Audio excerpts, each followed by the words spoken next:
हम फिल्म को तो अच्छे से बनाना चाहते हैं।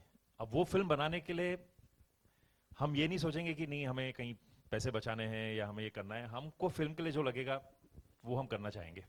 इतना वक्त लगाया 5 साल के बाद, 3 इडियट्स 5 साल पहले रिलीज हुई थी, 5 साल के बाद रिलीज हो रही है। एक्चुअली राजू की फिल्म 5 साल के बाद आ रही है, बहुत बड़ी बात है ये। अगर प्रोड्यूसर हावी होता तो 5 फिल्में बना लेता।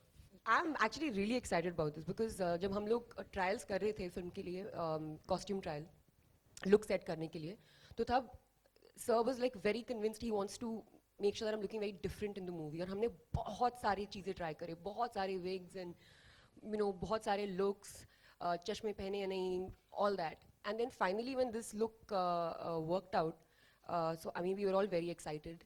एंड अब आप लोग सबने देखा है और मुझे बहुत सी लड़कियां बोल रही हैं कि मुझे आपकी तरह बाल कटाने हैं और आप बहुत अच्छे लग रहे हो। सो मेक्स मी वेरी हैप्पी कि हम कुछ अलग करना चाहते थे और वही लोगों को दिखा है, उन लोगों को पसंद आ रहा है।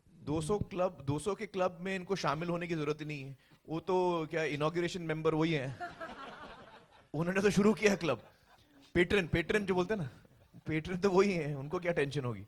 कंटेंट इस फिल्म की बैकबोन डेफिनेटली है। एक्चुअली हमेशा कंटेंट ही रही है, लेकिन इस फिल्म में खास तौर से कंटेंट बैकबोन है। और इस फिल्म में हमारे जो पोस्टर्स इमेजेस हैं उस पे हम ज्यादा ध्यान दे रहे हैं। देखिए आइडिया तो मैं नहीं बता सकता, पर जब 3 इडियट्स ऑलमोस्ट कंप्लीशन पे थी, एक वक्त आ जाता है जब 1 महीना पहले लगने लगता है अब हो गई फिल्म, अब आप दूसरी फिल्मों की तरफ ध्यान आपका जाना शुरू होता है। तो मैं और अभिजात वॉक ले रहे थे, मुझे याद है हमने कहा चलो कहीं दूर चलते, बोरीवली नेशनल पार्क चल गए हम सुबह सुबह एक वॉक लेने, और वहाँ पे इस फिल्म का आइडिया आया। और उसके बाद बात करते रहे, कुछ महीनों तक बात करते रहे। अभिजात चले गए, फिर वो अमेरिका से मुझे फ़ोन करते थे ऐसा करेंगे ऐसा करेंगे। तो एक थीमेटिक एक चीज़ थी, उसको लेके लगा कि इसके इर्द गिर्द कुछ एक फिल्म बनानी चाहिए, और वहाँ से ये जर्मिनेट होकर शुरू हुआ।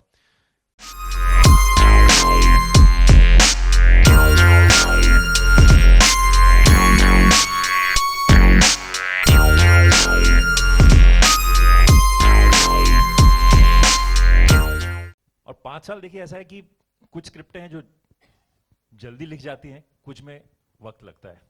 तो ये ऐसी स्क्रिप्ट थी, थोड़ी कठिन स्क्रिप्ट थी, बड़ी बात करने की कोशिश कर रहे हैं, उसको एंटरटेनिंग वे में कहने की कोशिश है। तो इस फिल्म में वक्त लगा। अब कोशिश यही करेंगे कि आगे जरा जल्दी जल्दी बनाए, पंचवर्षीय योजना ना हो।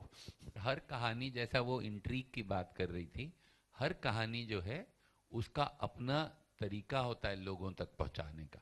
तो ज़रूरी नहीं है कि हर बार अभिजात और राजू ऐसी कहानी लिखें कि वो दोस्ती सुनाएगा या। अगर मुझे पीके की कहानी सुनने से पहले अगर मुझे कोई कहता कि आपका बगैर कपड़े ट्रांजिस्टर पकड़े कोई फोटो या सीन कर सकते हो, तो मैं कहता कि बड़ा मुश्किल होगा मेरे लिए, क्योंकि जाहिर है हमें इन चीज़ों की आदत नहीं है, हम शर्माते हैं। तो मेरी भी कैफियत ऐसे ही है। फिल्म के अंदर मैं बहुत कम ब्लिंक करता हूँ, बल्कि ना के बराबर ब्लिंक करता हूँ। ये आइडिया एक्चुअली विनोद जी का था।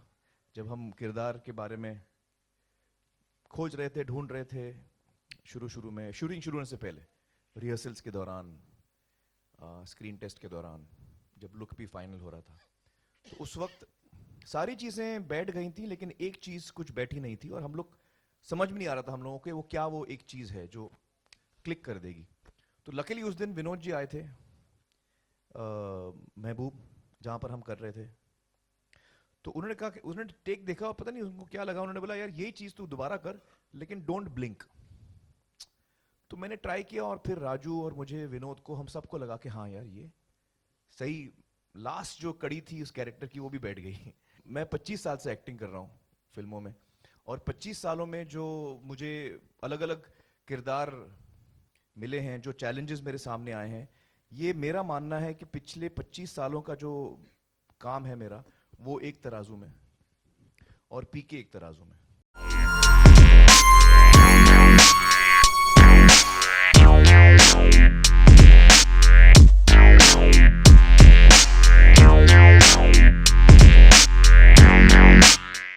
एक्चुअली लुक तो एक ही है, लुक एक ही है, लेकिन कपड़े 9 हैं। कपड़े 8। पान वैसे जिंदगी में एक आध दफा मैं खाता हूँ, ऐसी बात नहीं है, लेकिन इस फिल्म में मैंने इतने पान खाए हैं जिसकी कोई हद नहीं है, क्योंकि मेरा जो किरदार है वो पान का बहुत शौकीन है, तो पान बहुत खाता है। तो लिहाजा हर सीन के लिए मैं पान खाता हूँ, और हर सीन में दिन भर आप शूटिंग करते हैं, अलग अलग शॉट्स होते हैं, अलग अलग टेक्स होते हैं, तो एक दिन में करीब 50-60 पान में खा लेता था। तो आई थिंक राजू और अभिजात की खासियत ये है कि वो एसेंशियली हर फिल्म जो मैं देखता हूँ राजू की, उसमें वो कहानी का जो रस होता है वो बड़ा ड्रामेटिक होता है। जो बात वो कह रहे हैं बड़ी ड्रामेटिक बात कह रहे हैं, लेकिन उसको एक मजाकिया अंदाज में, एक ह्यूमर के साथ कहते हैं। तो इस फिल्म में भी आप वही पाएंगे, जो फिल्म का जो रस है वो बहुत ही गहरा है, लेकिन स्टाइल जो है बोलने का, उसमें ह्यूमर का बड़ा इस्तेमाल किया गया। असल जिंदगी में मैं खुद को सुधारने की कोशिश करता हूँ, और वही हो जाए तो बहुत बड़ा काम है।